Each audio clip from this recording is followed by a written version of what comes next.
Welcome to my channel Science with Mosmi. Let's start our chapter. Today we are going to start NCERT textbook of science class 7 chapter 10 part 2 respiration in organisms. If you like the video then please subscribe my channel, like and share it and press the bell icon. Okay, let's start respiration in organisms part 2 जिसमें हम discuss करने वाले हैं how do we breathe, हम कैसे breathe करते हैं। अब तक हमने बहुत सारे पढ़ा ब्रीदिंग के बारे में, अब हम इसका मैकेनिज्म पढ़ने जा रहे हैं। एक्चुअली हम जो एयर लेते हैं कि वो कहाँ से होकर कहाँ जाता है। Okay, let us now learn about the mechanism of breathing. हम अब मैकेनिज्म ऑफ ब्रीदिंग के बारे में कि एयर जब हम लेते हैं हम सिर्फ उसको नोस्ट्रिल में लेना जानते हैं, उसके बाद वो अंदर कहाँ से होके कहाँ जाता है और उसका काम क्या कर जाता है वही हम देखने वाले हैं।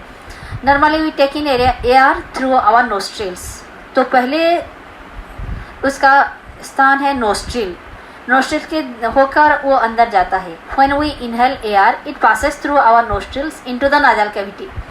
उसका सेकंड पोजीशन होता है नाजल कैविटी, नोस्ट्रिल से होकर nasal cavity.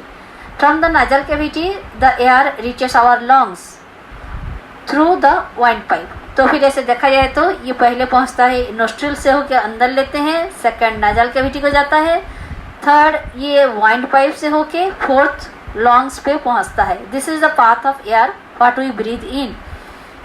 Lungs are present in the chest cavity. Lungs जो है ये बहुत डेलिकेट होता है और ये बैलून जैसा चीज़ होता है, तो फिर इसको बहुत अच्छी तरह पैकिंग किया हुआ होता है। इसको प्रोटेक्ट करने के लिए चेस्ट कैविटी होता है, चेस्ट कैविटी अंदर के ये रहता है और this cavity surrounded by ribs on the side. और इसी चेस्ट कैविटी में लंग्स होता है जिसके जो कि surrounded by ribs on the sides. इसके दोनों और रिब्स होते हैं। रिब्स जो है ये बोन्स होता है, हार्ड बोन्स। जैसे पैकिंग के टाइम में हमारे पैकर्स आके जो डेलिकेट चीज़ है उसको बहुत अच्छी तरह बाहर का हार्ड कवरिंग देके पैकिंग करते हैं, ऐसे ही लंग्स रिब्स के द्वारा सराउंडेड होता है। A large muscular seat called diaphragm forms the floor of the chest cavity. तो ये डायफ्राम क्या है? डायफ्राम जो है ये floor of the chest cavity है। जिस चेस्ट कैविटी में लंग्स रहता है उसका फ्लोर होता है डायफ्राम, और ये एक मस्कुलर सीट है। Breathing involves the movement of the diaphragm and the ribcage. जब ब्रीदिंग होता है तो ये डायफ्राम और रिबकेज का बहुत महत्वपूर्ण भूमिका है। तो आइए देखते हैं कि इनहेलेशन और एक्सहेलेशन में ये रिब्स और डायफ्राम का पोजीशंस क्या होते हैं। ये बहुत ही इंपॉर्टेंट है कि during the time of inhalation what is the position of ribcage, the movement of ribcage and diaphragm is very much important. तो उससे पहले मैं आपको एक छोटा सा एग्जांपल देती हूँ कि अगर हम एक कटोरी में पानी लेंगे और एक सिरिंज से पानी को खींचने की कोशिश करेंगे, तो ऐसे में आपका क्या एक्शन रहेगा? आप सिरिंज के पिस्टन को पीछे की ओर खींचेंगे ताकि सिरिंज के अंदर का स्पेस ज़्यादा बढ़े, और इससे क्या होगा? वाटर कटोरी से होकर सिरिंज के अंदर आएगा। तो फिर यही प्रोसीजर होता है इनहेलेशन का। और अगर हम पानी को सिरिंज के अंदर से बाहर छोड़ना चाहें तो क्या करेंगे? पिस्टन को सामने की ओर उसको पुश करेंगे ताकि सिरिंज के अंदर कोई स्पेस ही ना रहे और पानी बाहर चला जाए। तो ऐसे ही होता है एक्सहेलेशन। तो लेट्स स्टार्ट कि कैसे होता है। During inhalation ribs move up and outwards and diaphragm moves down.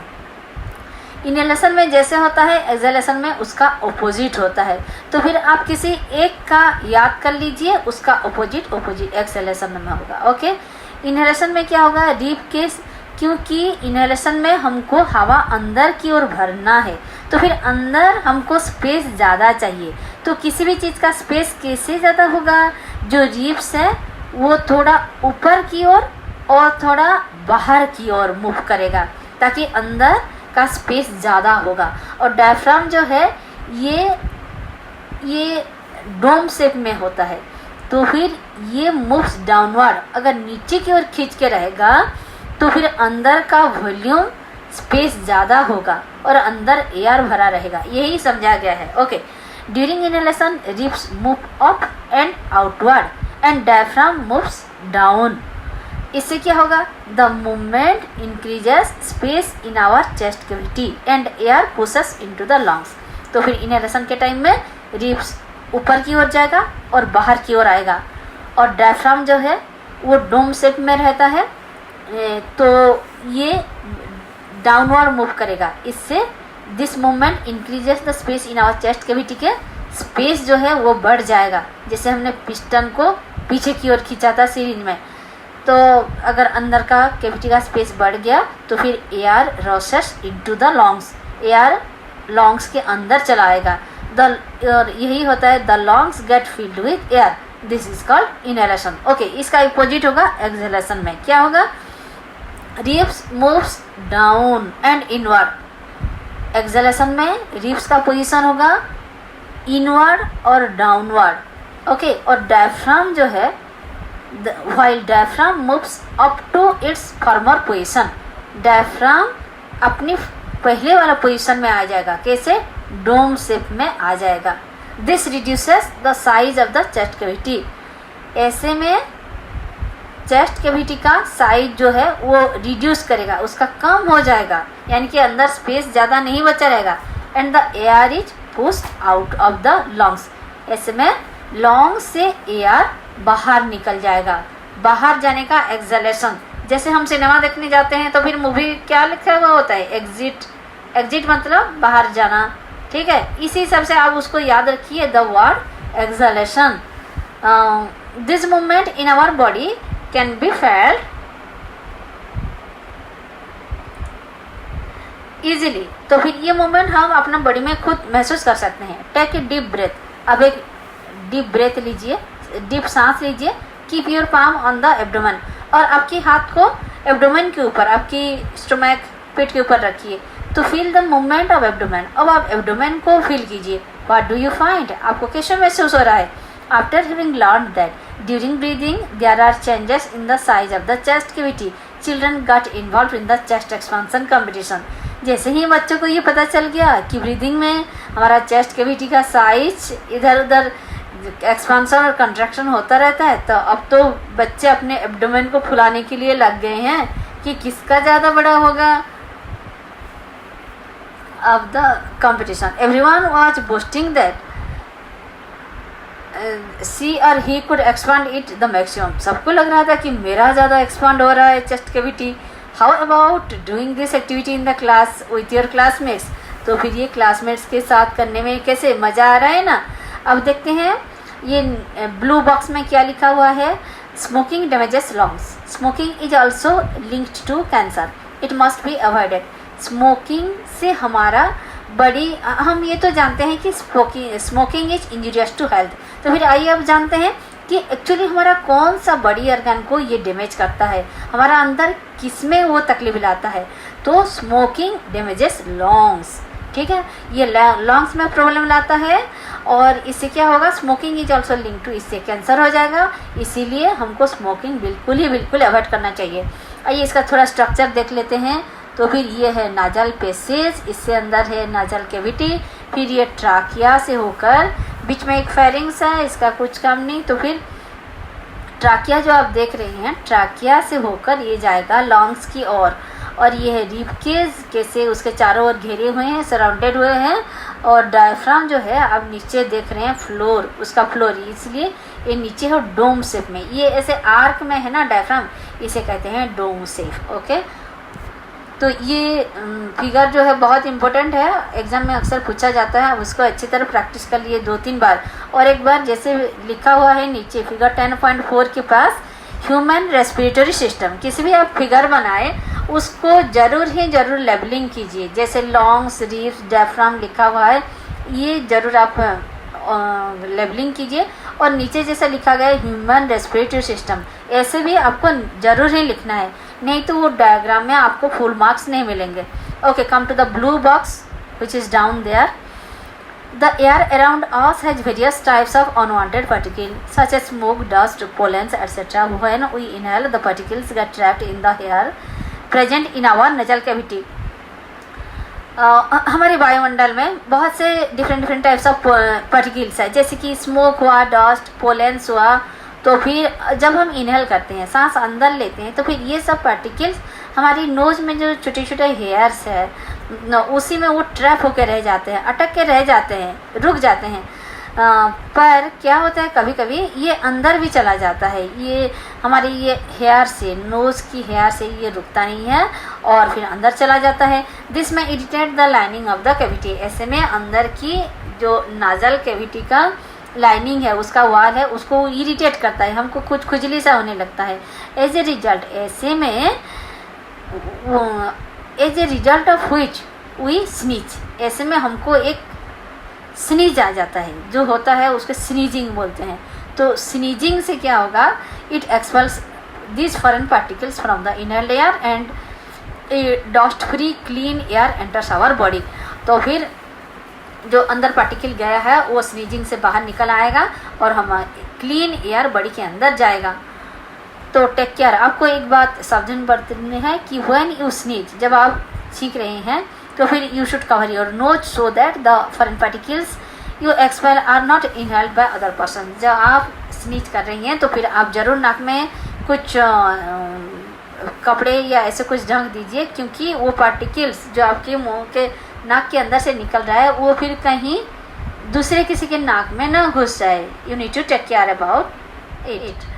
Activity 10.4, activity 10.4 में हमको क्या करना है, टेक ए डीप ब्रेथ। आप एक लंबा सांस लीजिए। Measure the size of the chest with a measuring tape of and record your observations in table 10.2। आपको टेबल 10.2 में ये लिखना है कि जब आप डीप ब्रेथ कर रहे हैं आपके चेस्ट का साइज मेजरिंग टेप से नाप लीजिए कि इसका क्या साइज है।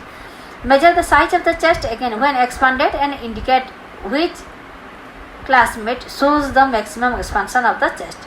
तो फिर ऐसे में आपका और क्लासमेट का सबका चेस्ट का साइज नाप लीजिए और देखिए कि किसका ज़्यादा एक्सपांशन हुआ है चेस्ट का। We can understand the mechanism of breathing by simple method. ऐसे ही हम ये ब्रीदिंग का मैकेनिज्म जो है एक सिंपल मेथड से अच्छी तरह समझ जाएंगे। आप देख पा रहे हैं एयर इज ड्रॉन इन, ये डायफ्राम डोम शेप में है।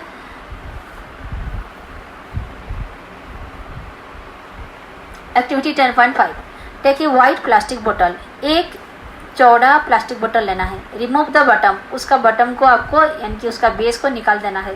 Get a Y shaped glass और प्लास्टिक ट्यूब। एक वाई शेप का ग्लास का हो या फिर प्लास्टिक का हो, एक ट्यूब ले लीजिए। वाई शेप कैसे बनाएंगे, ऐसे में आप दो पीस को जोड़ के भी बना सकते हैं। तो फिर उसको सेलो टेप से चिपका के वाई शेप बनाइए। Make a hole in the lid so that the tube may pass through it. Okay, तो अब उसका लीड में एक अगले पेज में इसका फिगर अच्छी तरह दिया है, हम देखेंगे अभी। अब इसको जैसे बोल रहा है ऐसे सुनिए। तो वाई शेप में उसका लीड में आपको एक होल करना है जिसके थ्रू के ट्यूब को हम पास कर सकें। To the forked end of the tube fix to implanted balloons. और उसका वाई शेप का जो दो एंड है, वाई का दो टिप रहेगा ना, उसमें दो बैलून आप कस के बांध लीजिए। Introduce the tube into the बोतल एज सोन इन फिगर 10.7। 10.7 में देखेंगे हमको कैसे करना है। नाउ केप द बोतल, seal it to make it air tight. आप कैप को बंद कर दीजिए। टेप में हम छोटा सा एक होल किए थे, उसी के अंदर ट्यूब को घुसाना है। Seal it to make it air tight. अब उसको चारों तरफ से बंद करके एयर टाइट कीजिए। To the open base of the बोतल टाई ए थिन रबर और plastic sheet using a large rubber band. तो फिर नीचे की ओर जो है, क्योंकि बेस हमने काट लिया था इसीलिए नीचे की ओर थिन रबर और प्लास्टिक शीट दीजिए, या फिर प्लास्टिक यानी कि रबर शीट क्या होगा, उसको हम खींच पाएंगे। और उसका जैसे डायफ्राम का शेप चेंज होता है, कभी डोम शेप में रहता है तो बाद में उसको खींच पाते हैं और अंदर की स्पेस बढ़ा पाते हैं, इसीलिए हमने बेस की जगह पर थिन रबर शीट लिया है। तो फिर ये आ गया, इसी प्रकार का हो जाएगा। देख रहे हैं वाई शेप कैसे उल्टा वाई होकर है। वाई को खड़े करके नहीं रखना है, उल्टा रखना है। और नीचे की ओर ये जो फिगर 10.7 में खींच रहे हैं, ये डायफ्राम का हमने जो थिन शीट लिया था वही है।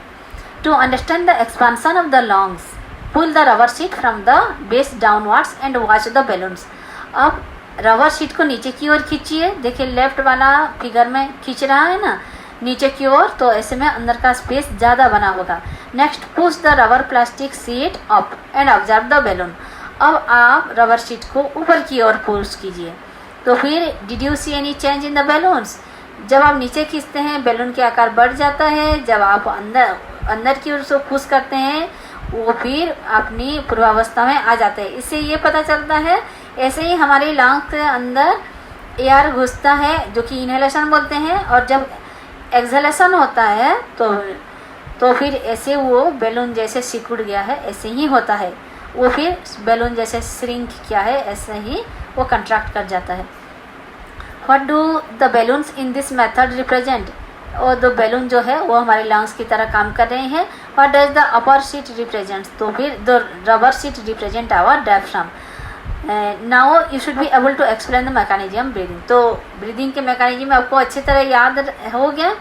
देखिए ये इसका जो लीड में हमने छेद किया और ये वाइट ट्यूब को घुसाया, वाइट ट्यूब के दोनों एंड में बैलून ये लंग्स की तरह काम करेगा।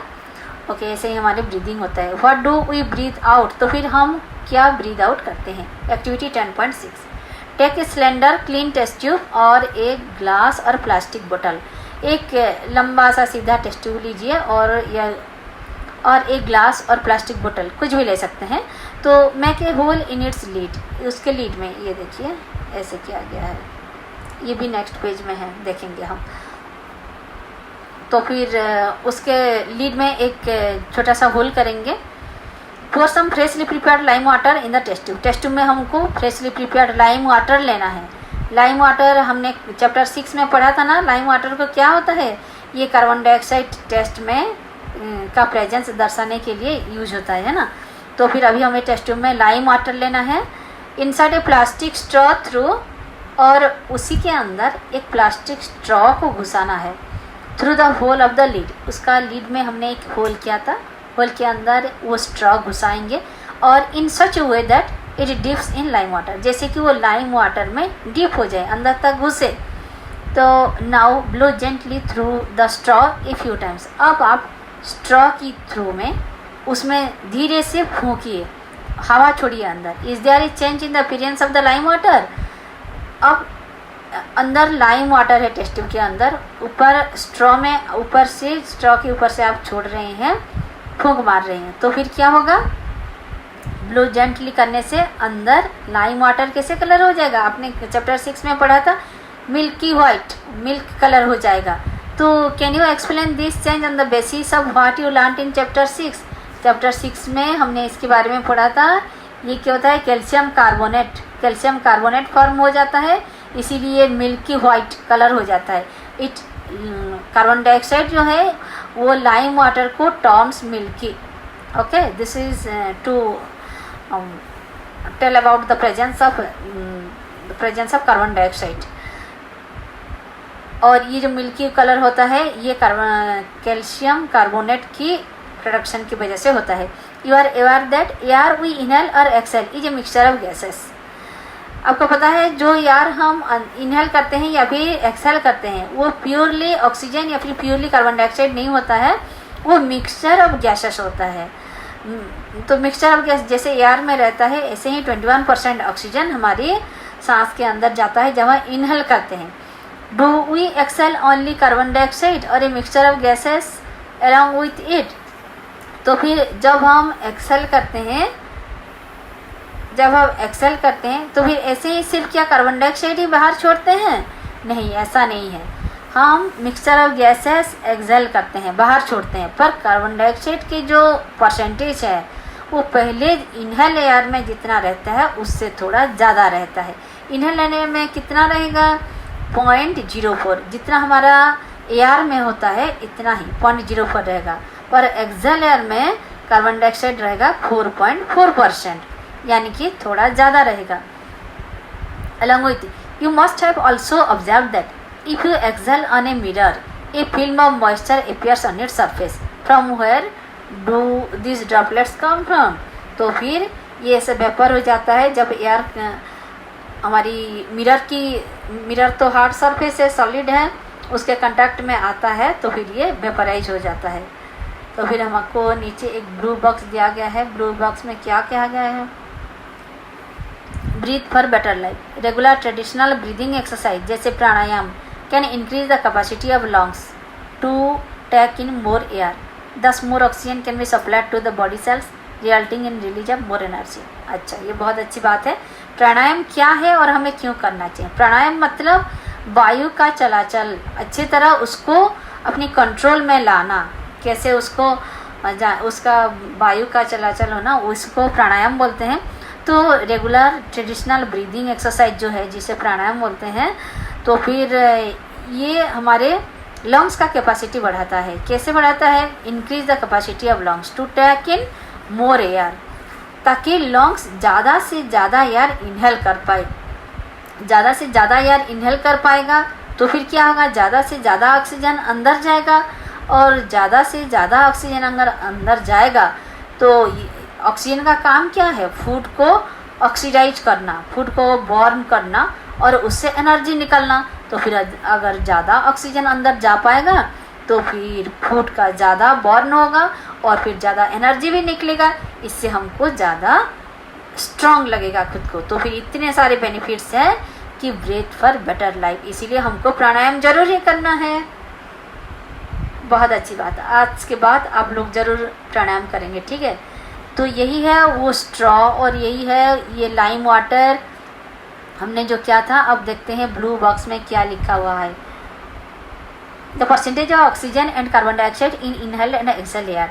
इनहेल्ड एयर में 21% ऑक्सीजन रहता है और इनहेल्ड एयर में 0.04% कार्बन डाइऑक्साइड रहता है। पर एक्सहेल्ड एयर में ऑक्सीजन ये घट के हो जाता है 16.4% ऑक्सीजन, और कार्बन डाइऑक्साइड का मात्रा जो है ये परसेंटेज बढ़ जाता है, हो जाता है 4.4% कार्बन डाइऑक्साइड। ओके, अब हमने देखा कि ऑक्सीजन एक्सहेल्ड एयर में कम जितना था, इनहेल्ड एयर में जितना था उसकी कंपैरिजन में कम रहता है, और ऐसे ही कार्बन डाइऑक्साइड इनहेल्ड एयर में जितना परसेंटेज था उसके कंपैरिजन में ज़्यादा हो गया है। ब्रीदिंग इन अदर एनिमल्स, ये तो हमने अभी तक पढ़ रहे थे कि हमारे ह्यूमन बीइंग्स में कैसे इनहेल ब्रीदिंग होता है। अब हम देखते हैं थोड़ा प्लांट्स कैसे करते हैं और बाकी सारे एनिमल्स कैसे करते हैं।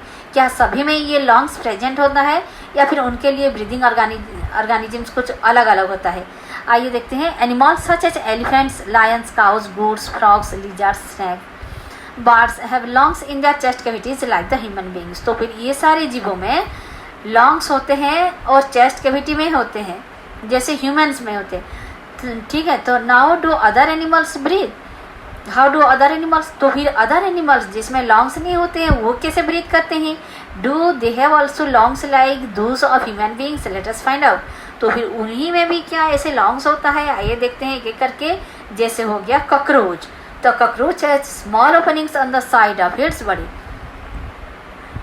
कॉकरोच का क्या होता है? बॉडी के साइड में छोटे छोटे ओपनिंग्स होते हैं जिसे स्पिराकिल बोलते हैं। सिर्फ कॉकरोच में ही नहीं, other insects also have similar opening.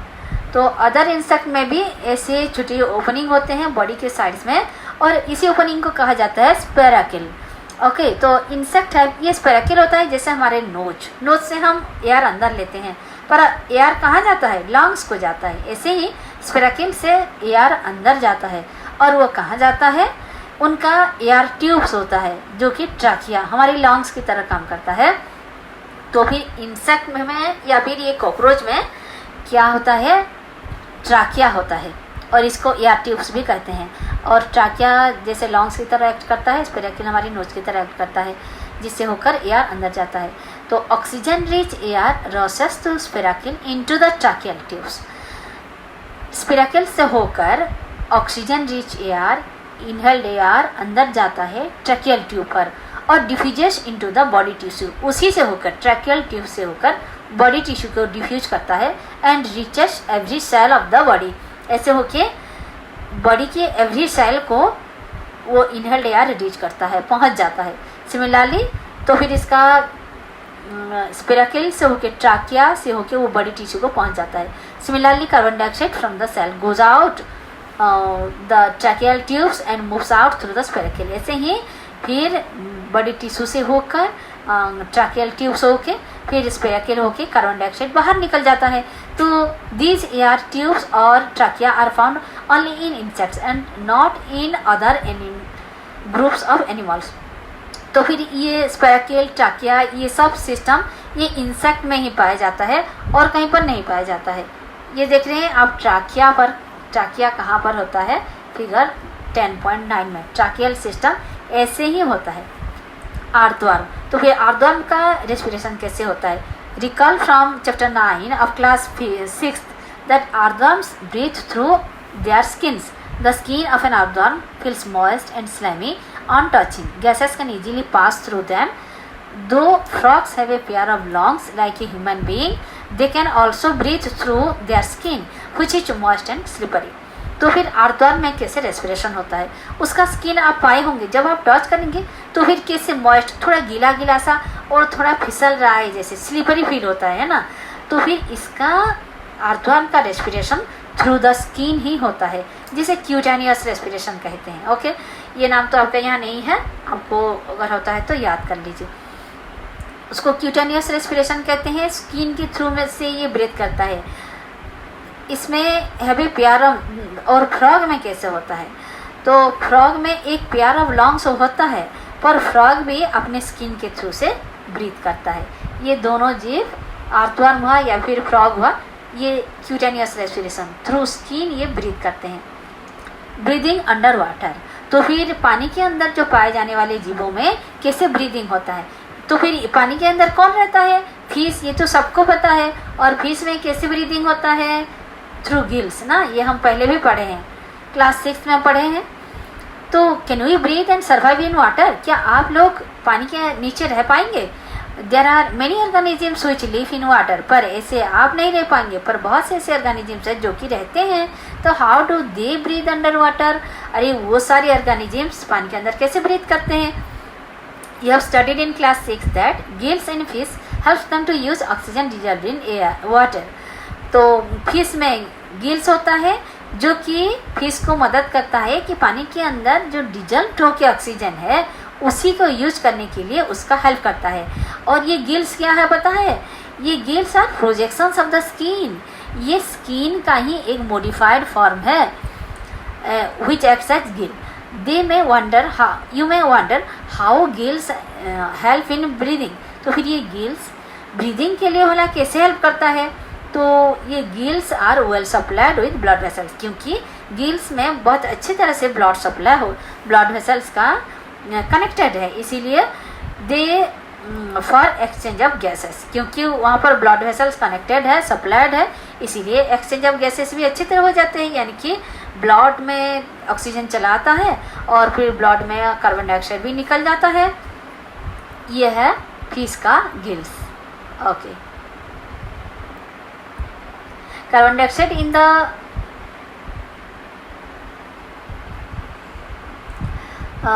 cells oxygen is used to break down glucose into carbon dioxide and water as in other organisms। तो फिर इसमें क्या होता है? इसमें भी जो ऑक्सीजन आता है वो ग्लूकोज को ब्रेक डाउन करके कार्बन डाइऑक्साइड और वाटर करता है, जैसे कि अदर ऑर्गेनिज्म में भी ऐसे ही होता है ना। आपको याद आया हम एरोबिक रेस्पिरेशन और एनारोबिक रेस्पिरेशन पढ़े थे, उसमें ग्लूकोज ब्रेक डाउन होकर कार्बन डाइऑक्साइड और वाटर होता है और बहुत सारा एनर्जी भी निकलता है। In plants each part can independently take in oxygen from the air and give out. तो फिर ये हम पढ़ रहे हैं डू प्लांट्स ऑल्सो रेस्पायर। तो फिर अभी तक हमने पढ़ा था फिश के बारे में, अभी हम पढ़ने वाले हैं कि प्लांट्स में कैसे रेस्पिरेशन होता है। प्लांट्स में ये रेस्पिरेशन कैसे होता है? देखिए कि प्लांट्स ऑल्सो रेस्पायर, पहले तो ये रेस्पायर करता है और फॉर देयर सर्वाइवल, क्योंकि जो भी जीव वो लिविंग है वो सब रेस्पायर करते हैं। They also take in oxygen from the air and give out carbon dioxide. तो फिर वो भी ऑक्सीजन ही लेते हैं और कार्बन डाइऑक्साइड ही बाहर छोड़ते हैं। तो in the cells oxygen is use to break down glucose into carbon dioxide, और इसमें भी ग्लूकोज ही ब्रेक डाउन होके कार्बन डाइऑक्साइड और वाटर होता है, जैसे दूसरे ऑर्गेनिजम्स में होता है। In plants each part can independently take in oxygen from the air and give out carbon dioxide. Plant में क्या होता है? उसका डिफरेंट पार्ट जो है वो इंडिपेंडेंटली ऑक्सीजन ले सकते हैं और कार्बन डाइऑक्साइड छोड़ सकते हैं। You have already learned in chapter 1 that the leaves of the plants have tiny pores called stomata for exchange of oxygen and carbon dioxide. हमने तो ये भी पढ़ा है कि लीव्स में छोटे छोटे पोर्स होते हैं जो कि स्टोमाटा कहलाते हैं, और ये guarded by cells, special type of cells भी होते हैं, गार्ड सेल्स होते हैं, बीन शेप का सेल होते हैं, और वो स्टोमाटा का ओपनिंग और क्लोजिंग को कंट्रोल करते हैं. याद आया आपको? तो ये लीव्स में पाए जाते हैं और इसी के थ्रू से भी एक्सचेंज ऑफ ऑक्सीजन और कार्बन डाइऑक्साइड होता है. Like all other living cells of the plants, जैसे the root cells also need oxygen to generate energy. तो रूट सेल भी अपना ऑक्सीजन को लेता है और एनर्जी जनरेट करता है. Roots take up air from the air spaces present between the soil particles. तो फिर ये रूट कैसे ब्रीथ करता है? तो ये तो सॉइल पार्टिकल्स के अंदर जो बीच में गैप में जो एयर पाए जाते हैं उसी से वो एयर को वो ले जाता है और ब्रीथ करता है. इसीलिए तो हम बीच बीच में रूट्स के वहाँ मिट्टी को थोड़ा डिग करना चाहिए ताकि रूट को एयर पहुँच पाए और अच्छी तरह ब्रीथ कर पाए, और ऐसे में ट्रीज अच्छी तरह बढ़ते हैं. Can you guess what would happen if a potted plant is over watered? आप क्या ये बता सकते हैं अगर एक प्लांट को हम ओवर वाटर कर दें तो फिर क्या होगा उसका अवस्था? तो फिर क्या होगा, क्योंकि उसका रूट्स ब्रीथ नहीं कर पाएगा और प्लांट्स का ग्रोथ भी अच्छा नहीं होगा, इसीलिए हम ओवर वाटर नहीं करना चाहिए. In this chapter, you learned that respiration is a vital biological process. All living organisms need to respire to get the energy needed for their survival. इस चैप्टर में हमने ये जाना कि रेस्पिरेशन बहुत ही ज़रूरी और बहुत ही इम्पोर्टेंट है किसी भी ऑर्गेनिजम्स के लिए, क्योंकि इसी में रेस्पिरेशन से ही उसी ऑर्गेनिज्म को एनर्जी मिलता है और इसी एनर्जी से ही तो वो अपना लाइफ प्रोसेसेस मेंटेन करता है. तो in this point of view respiration is very important for all living organisms. With this we conclude our chapter. Thank you. With this, we complete the second part of the chapter. If you like the video, then please subscribe my channel, press the bell icon so that you can get the latest chapter uploaded by me. Thank you.